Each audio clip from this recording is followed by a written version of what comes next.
Hello, everyone. My name is Ben, and I'm an associate here with the Brain Injury Advocates of Wyoming. In today's video, we're going to be talking about fatigue and problems that might occur after traumatic brain injury involving fatigue. Now, let's start by explaining what is fatigue. Fatigue is a feeling of exhaustion, tiredness, weakness, or lack of energy.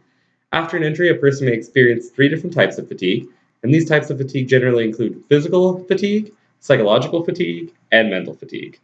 Now, some of you might be wondering, why is fatigue important? Well, when you're fatigued, you won't be able to think as clearly as you normally do, and you may lack the energy to do some physical tasks. Fatigue can also have a negative effect on your mood, attention span, concentration, memory, and communication skills. It can also make some activities less enjoyable or even make them dangerous, such as if you drive while fatigued. Fatigue is a normal thing to experience after a long day of work or hard day for most people. However, a person with a traumatic brain injury is much more likely to experience fatigue more regularly than the general population. As many as 70% of traumatic brain injury survivors report mental fatigue. The reason why this occurs in patients after an injury is not completely clear, but it may have something to do with the extra effort and attention it takes to complete some activities. Brain functions might also be less efficient in those areas after an injury. Now, let's discuss the three types of fatigue we mentioned earlier and how they affect someone with a traumatic brain injury. Physical fatigue can come from muscle weakness. After an injury, the body needs to work harder to do tasks that were easier before the injury occurred. Often, this fatigue will lessen as the individual gets stronger and more active as they get back to their old life. Psychological fatigue is associated with depression, anxiety, and other mental conditions. Generally, this type of fatigue gets worse with stress and is usually the worst when you first wake up in the morning. And then finally, we have mental fatigue, which comes from the extra effort it takes to think after your brain is injured.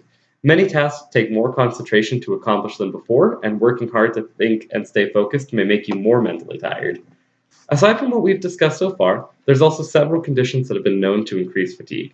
These conditions include depression, sleep problems, seasonal allergies, hypothyroidism, respiratory or cardiac problems, headaches, lack of physical exercise, vitamin deficiency, anemia, and some medications.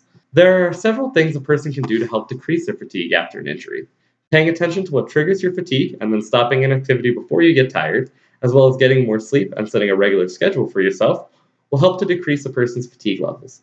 Try to avoid alcohol, marijuana, and caffeine, as these substances will generally make fatigue worse.